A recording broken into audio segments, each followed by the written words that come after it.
Who are these two witnesses anyway? And what do they have to do with the price of eggs in London? Well, stay tuned. Holy Spirit, come and refresh me. Holy Spirit, come.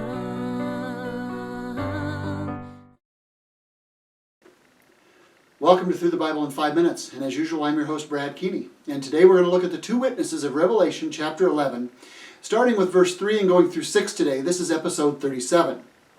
Now remember to like and share and subscribe as we want to get the word out about Jesus and the book of Revelation and the times that we live in.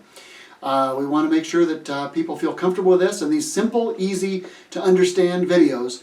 Our goal is to, again, get people thinking about Jesus and get people feeling comfortable with Revelation and looking forward to His glorious return. So with that having been said, we're going to try a little different format today. We try to keep our videos in the 5 to 7 minute range. And we've made some changes with that. Today we're going to read through the passage, then we'll read through the passage and kind of look at what it says with expository teaching, which is what we're doing with our line-by-line chapter and verse studies. And we'll see how that goes. So God bless. Lord, please lead us and guide us in the study of your word. And here we go. Revelation chapter 11, verse 3. And remember, this is episode 37. So there's 36 other episodes that lead up to where we're at here. So remember to take a look at those, because there's things that we're not going to be able to explain, because again, we're trying to keep these videos short and simple and easy to digest. So we'll start with Revelation 11:3. And I will give power to my two witnesses, and they will prophesy 1,260 days, clothed in sackcloth. Verse 4. These are the two olive trees and the two lampstands standing before the God of the earth. And if anyone wants to harm them, fire proceeds from their mouth and devours their enemies. And if anyone wants to harm them, he must be killed in this manner.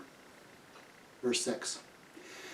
These have power to shut heaven so that no rain falls in the days of their prophecy.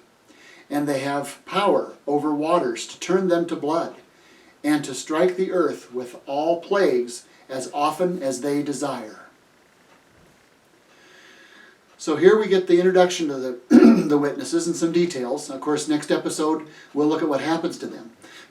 But now let's take this line-by-line chapter and verse and look at what does this mean? How does this fit into Scripture? So looking at verse 3, I will give power to my two witnesses, and they will prophesy 1,260 days clothed in sackcloth. So again, as we look at that verse, we see the two witnesses kind of remind us, it's going to talk about olive trees later on. And remember, two witnesses are necessary to establish something in Old Testament law. Actually, that's a good idea for anything. Don't just believe what you see in one place. And a good place to look for that is Deuteronomy chapter 17, verse 6. And in the New Testament, Matthew chapter 18, verse 16, talks again about the two witness principle. So that's important to remember. Now also, as we look at them being the 1,260 days, remember we talked about that in previous episodes. That's basically 3.5 years or 42 months. That number keeps popping up. And we see that coming from Daniel chapter 9, verse 27, although kind of 25 is where it starts. But again, Daniel chapter 9, around 25 to 27 is a good place to look for that. Let's go on. Verse 4. And these are the two olive trees and the two lampstands standing before the God of the earth. Those olive trees and lampstands reminds me of Zechariah chapter 4. Particularly, you can start around 4:1, but 4:11 is really when it talks about that. And I don't know that we have to go there necessarily. It's not that important. And something I did forget to mention about the previous verse 2 is, remember they were clothed in sackcloth. Sackcloth is traditionally a dress of mourning. So these guys are mourning the sin of the earth, and they're getting ready to pronounce judgment and things. So that's why they're doing that. So moving on. Verse 5. And if anyone wants to harm them, fire proceeds from their mouth and devours their enemies. And if anyone wants to harm them, they must be killed in this manner. These have power to shut heaven so that no rain falls in the days of their prophecy. And they have power over waters to turn them to blood and strike the earth with all plagues as often as they desire. Now, as we look at that, who do we think of when we think of plagues and striking waters with blood and those kind of things? We think of Moses. And fire coming down from heaven and devouring the enemies. Who do we think of there? Well, it's Elijah. So who are these two witnesses? Well, there's pretty much two camps on that. One camp is that they're Moses and Elijah, because it talks about that. And actually, if we think back to Matthew chapter 17, verses 11 and 12, Jesus talks about how Elijah has come in the form of John the Baptist, and he will come again. And Malachi chapter 4, verses 5 and 6, I believe it is, talks about how Elijah is going to come. So most people will agree it's Elijah.